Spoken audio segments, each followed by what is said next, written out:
If you're Mastercard or Visa, this video ain't looking good for you, brav. It is not looking good for you. My name's Jim. This is the Better Gaming Show, an event and podcast series dedicated to all aspects of ethical gambling. And in this video, we are looking at the Observer magazine and Guardian article that we can see here. The headline, Mastercard and Visa linked to illegal gambling sites accused of scamming UK customers. And I know internally in their PR department, in their comms department, they will not be happy about this.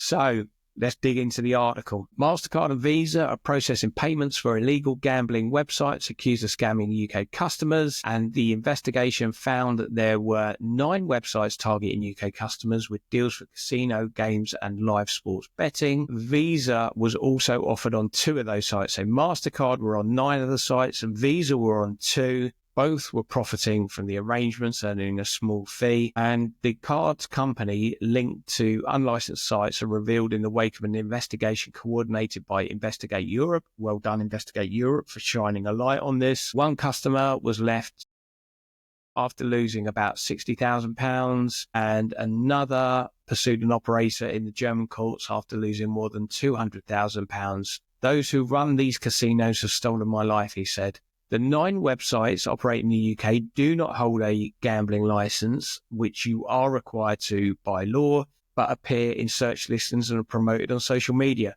So I'm going to cut Mastercard and Visa a little slack here. It's not solely their fault that this has happened. And as you can see here, these are sites that are being promoted or being listed on social media platforms and search engine results. So tech players have a place to play here. Payment processors have a place to play here, and the Gambling Commission have a place to play here. So it's almost that perfect storm of 3 different entities need to come together in order to resolve this black market operation. So as you would expect from a black market operator or an unregulated, they've been accused of failing to pay winnings, spamming problem gamblers, which is unacceptable, offering welcome bonuses of £425, which have prevented users from withdrawing money. And then they just cite an example here of £6,000 after spending £3,270. So a lot of complaints here. The operators of the websites based overseas did not respond to the requests. What a surprise. And the Gambling Commission, regulated in Britain, said it was aware of the sites and would continue to take action against them. So it's going to obviously be one of these developing stories. If they're still being advertised now, that gives you some idea of the struggle that the Gambling Commission are facing in terms of liaising with the technology suppliers. And I think further on down the article, they talk about the Gambling Commission with, where is it? Yeah. The Gambling Commission said it was working hard to disrupt the unlicensed market, including issuing 700 desist notices and referring more than 100,000 URLs to Google for removal in the last 11 months, sorry. So it's a really tricky problem for them. It's something that they're struggling with. And Andrew Rhodes cited phoenixing as a key challenge of the watchdog, where duplicate websites are created after illegal ones are taken down. So that's essentially, they're just cloning them, popping them up on new URLs. But the main thing that I find with all of this is that for the last 15 to 18 months, I have been trying to do either gambling merchant IDs or new payment gateways for new product launches. And it has been like pulling teeth with regards to all of this. And that is for a legitimate regulated product. And in this instance here, it seems that payment processors are willingly or unwillingly, in fact, nobody wants this.